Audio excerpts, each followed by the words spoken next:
Então, dando continuidade ao tema ambiente laboral, incluído no curso A Vida em Ciclos, vamos, conversar um pouco mais agora nessa segunda parte sobre as relações interpessoais, a saúde mental, porque afinal de contas nós não somos máquinas. E é impossível chegar no ambiente de trabalho, só trabalhar e ir embora. Uhum. Então essa pausa foi revigorante e você deu uma deixa aí de encontrar pessoas e fofocar, saber o que está acontecendo no ambiente de trabalho. Isso pode ser saudável? Como é que é? Pois é. Como nós passamos todo esse tempo no ambiente de trabalho, nós precisamos ter um bom relacionamento interpessoal. Não é só vir fazer o trabalho que eu tenho para fazer, ocupar só das minhas obrigações e seguir com a minha vida.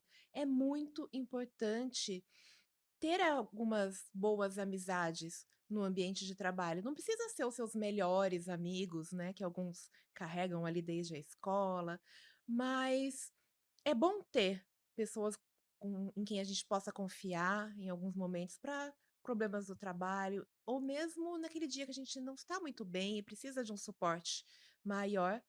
E essa rede de apoio que nós temos no trabalho é sim muito importante. Senão a gente pode começar a prejudicar tanto, porque é tanto estresse do dia a dia que vai realmente nos desgastando e pode levar a um adoecimento, a geração de doenças, laborais do tem algumas eu lembro de uma história do meu pai, inclusive, que ele dizia que ele trabalhava em um lugar com um corredor bem grande e uma vez um cara parou no corredor, pediu para todo mundo sair da frente. "Sai, sai, sai", jogou uma rede imaginária e Hum, começou a puxar, começou a pescar do nada no hum, trabalho. inventada, Não, imaginária. foi que realmente ele estava num ponto da saúde mental e que a gente vê nas histórias que um outro conhece alguém que surtou no ambiente de trabalho, que adoeceu. E Uhum, não é isso que nós queremos, chegar a esse ponto uhum, de precisar se afastar do ambiente de trabalho. Isso, inclusive, não é ideal para o próprio empregador, que o hum. trabalhador adoeça nesse ponto de não estar mais apto para o trabalho. Eu tenho a impressão que algo se perde ao longo desse tempo todo, desses anos todos, porque hoje a brincadeira é generalizada, dizendo que trabalhamos para pagar os nossos boletos e Uhum, aí, como nós trabalhamos, nós fazemos novos boletos. Mas o trabalho em si é prazeroso. Né. Você está bem e se sentir, vamos dizer, orgulhoso de você, de estar produzindo um bom vídeo, de estar fazendo uma boa gravação, ter um bom produto que você vai entregar para alguém, você se sente satisfeito, né, uhum. porque o ócio dentro do ambiente de trabalho, a gente costuma brincar, outro dia a gente falou, né, a folga presencial. Então tem coisas assim que vão surgindo de brincadeiras, mas além dessas relações interpessoais serem extremamente necessárias para estabelecermos vínculos, porque Uhum. é no ambiente de trabalho que a gente consegue, pôr algumas questões para fora e a pessoa que trabalha conosco é que consegue nos entender. Não adianta levar uma história de trabalho para casa, Uhum. uma desavença relacionada a processo avaliatório, que as pessoas vão: "Ah, tá, que pena, que dó de Uhum. você", mas não vai ter uma discussão rica. Sim, aquele colega que está sempre com você vai Hum, compreender melhor os problemas que você passa no ambiente de trabalho, quando muda um sistema de compras e precisam fazer algumas adaptações. Os seus familiares, amigos fora do uhum. ambiente laboral, não vai entender Não, como aquilo te impactou, sim. como aquilo atrapalhou o seu trabalho e te desmotivou. Então é importante você manter realmente esse relacionamento no trabalho, porque são pessoas que vão compartilhar de dificuldades muito similares que você Então são tem. redes de apoio sinceras, que é o momento do almoço, é o momento do café da tarde, alguma coisa Um assim, que não cafezinho. e você sempre se mostrando produtiva, envolvida com o trabalho, você vai ter o apoio, né. porque as pessoas que nós, podemos comentar e relembrar alguns episódios e quem não viu, quem vai ver ainda, sobre trazer a clareza dos sentimentos no ambiente de trabalho e deixar as emoções aparecerem dos possíveis gatilhos que o colega de trabalho pode trazer para Uhum. gente, né. Sim, Então essa transparência, essa maturidade e certeza de conversar sobre o assunto, tendo um gestor que acolhe e consegue fazer esses encaminhamentos, faz com que o ambiente de trabalho seja mais saudável e você tenha menos problemas, menos absenteísmo e tudo mais. sim, é imprescindível fazer o possível para ter esse bom ambiente, manter essas boas relações.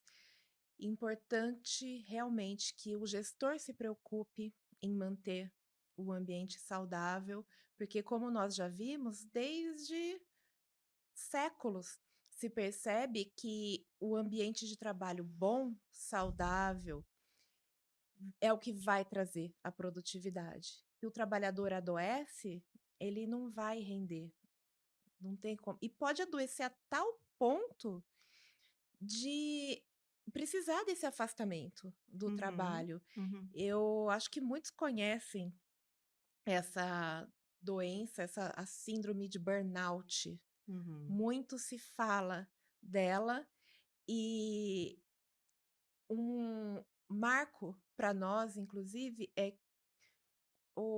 começaram a ver com mais cuidado a saúde mental do trabalhador, porque antigamente, se eu tinha algum problema, era porque eu era fraco, não aguentava minha carga de trabalho, era um problema meu. Mas perceberam que a empresa, o empregador é responsável também por manter esse ambiente. E a síndrome de burnout foi reconhecida, né, classificada pela OMS, Organização Mundial da Saúde, como uma doença ocupacional. Então, isso foi super é recente, né? muito recente, foi só no início de 2022, em Uhum, janeiro de 2022, que ela foi reconhecida e classificada. E isso faz com que o empregador que for diagnosticado com o burnout tenha os mesmos direitos trabalhistas, previdenciários, e em consequência do que for gerado pelo burnout. Vai ter o afastamento, seja pelo INSS ou afastamento de outro regime uhum, estatutário, vai manter, assim como acontece com acidentes de trabalho, com outros tipos de afastamento. uhum. Então isso garantiu o direito para que ele pudesse se afastar. É, e é interessante que essa prevenção do burnout não é, dar férias para todo mundo, ou colocar um jogo de pebolim em cada sala, e nem curso de corte e costura para todo mundo. É dar consciência, dar informação, para que, mesmo que aqueles trabalhadores que estão unidos numa mesma sala ou no mesmo departamento, eles têm, habilidades afins, cada um tem a sua história. E em Uhum, cada momento da nossa vida, a gente vai ter uma necessidade de um lazer ou de um hobby que vai contribuir de forma positiva com as nossas capacidades de enfrentamento do estresse e das habilidades de resiliência, que são termos também que a gente tem abordado aqui. E esse burnout, ele também passa por perícia, isso é muito sim. interessante, e está sendo muito aprendido, porque é Uhum, muito novo. sim. E inclusive temos uma lei nacional que está em processo de ser aprovada, do presidente Lula, que, chama instituições para validar protocolos de prevenção de burnout. Então, isso, de alguma forma, valoriza todo um cuidado com o trabalhador. Uhum, Não vamos precisar fazer um feriado para isso, mas a capacitação de pessoas que não é as férias, não é fazer nada no ambiente que vai trazer um bem-estar, e sim, você se sentir parte do todo, você se sentir valorizada, você se sentir escutada, você se sentir vista, né, como algo importante. Ok, todo mundo é substituível. ok, é que nem peça em engrenagem. Mas você sentir que você faz a diferença, você se sente diferente naquele ambiente de trabalho. Então, são várias sensações e emoções, como o professor Miguel fala, que fazem sentido. Isso nos ajuda a ir atrás, caso o nosso ambiente de trabalho não tenha esse foco Uhum, ainda, e isso nos ajuda a não adoecer. Você concorda sim. comigo?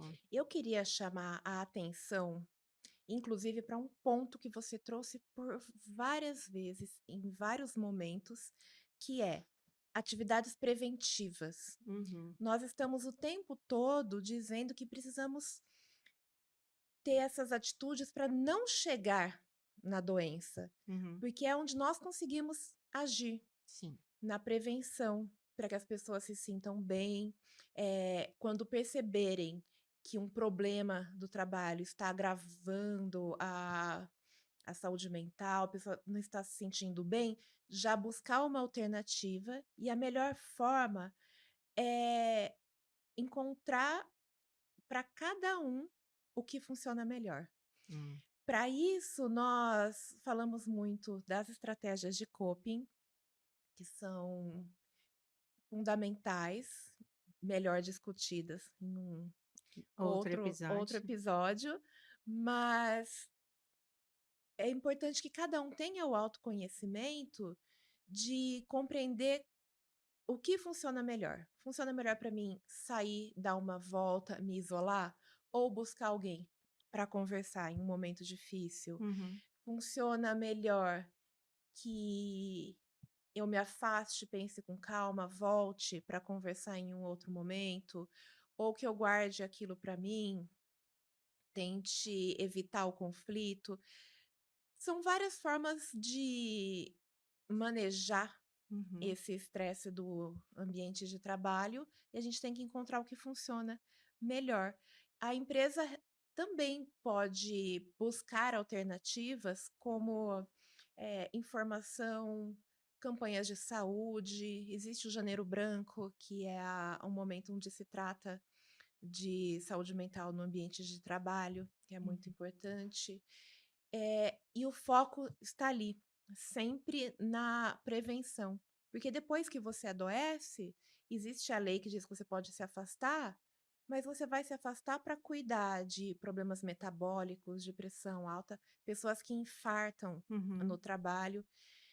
Então, o ideal é sempre prevenir, porque depois que a gente fica doente, vai ser com a gente mesmo para conseguir se restabelecer. É, e é tão bom a gente estar num ambiente fazendo o que a gente gosta, né? Poder Uhum. trabalhar com o que a gente gosta, isso é muito Sim. importante. E estar num ambiente com pessoas que sejam minimamente educadas e minimamente saudáveis.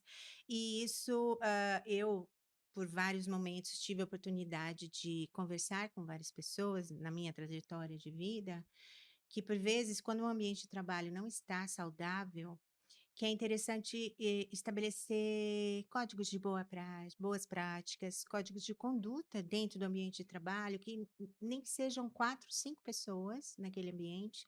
O que que é adequado, o que que não é adequado? O que que você faz que me incomoda? Não tem nada a ver nesse momento, nesse caso aí, com, a atividade do servidor público, nada a ver com punições da dos da cidade de Campinas, barulho, nada disso. Que tipo de atividades eu poderia pôr numa lista de 10 tópicos, onde eu estabeleceria dentro daquele ambiente de trabalho, dentro daquela sala, condições mínimas de respeito quando o ambiente não está saudável. Eu vou dar alguns exemplos. É falar no telefone alto, é bater porta, é ficar rindo, falando no fone. Então, são coisas que tiram o foco do colega, porque a maioria está trabalhando em baias, né? Não são Uhum. todos que têm uma sala privativa. E a ação de um interfere no Sim. outro, né? O jeito de bater a porta, coisas desse tipo. Comida com marmita cheirando muito forte, que não deixa na geladeira. Então, são coisas assim que eu acho que a gente já concorda em relação a isso, são pequenas incivilidades Uhum. que no ambiente escolar tem outra denominação, obviamente, mas no ambiente de trabalho também contribuem para um mal-estar. Sim. Então, que se houver um estímulo para que essas regras sejam postas e sejam revisadas a cada 6 meses, eu acredito que isso vai ajudar não só com a saúde mental, como também nas relações interpessoais, como na produtividade, como na comunicação do grupo.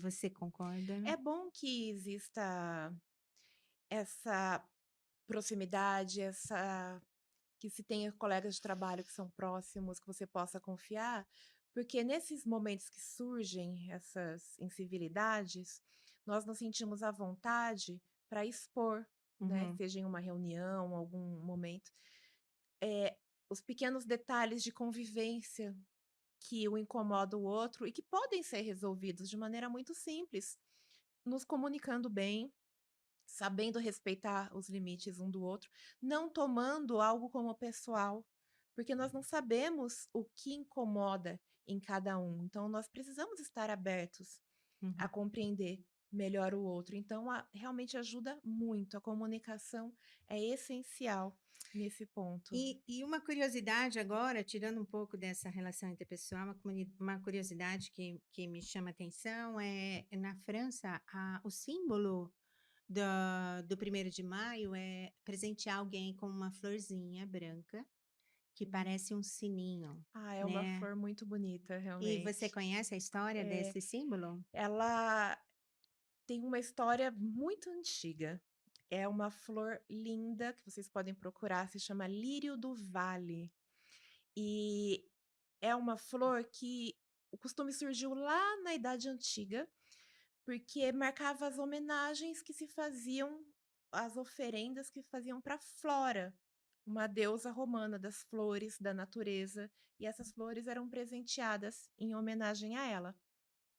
E também utilizadas como um amuleto de proteção contra maus espíritos em civilizações celtas. Hum, Então ela vem de já tem uma história bem antiga.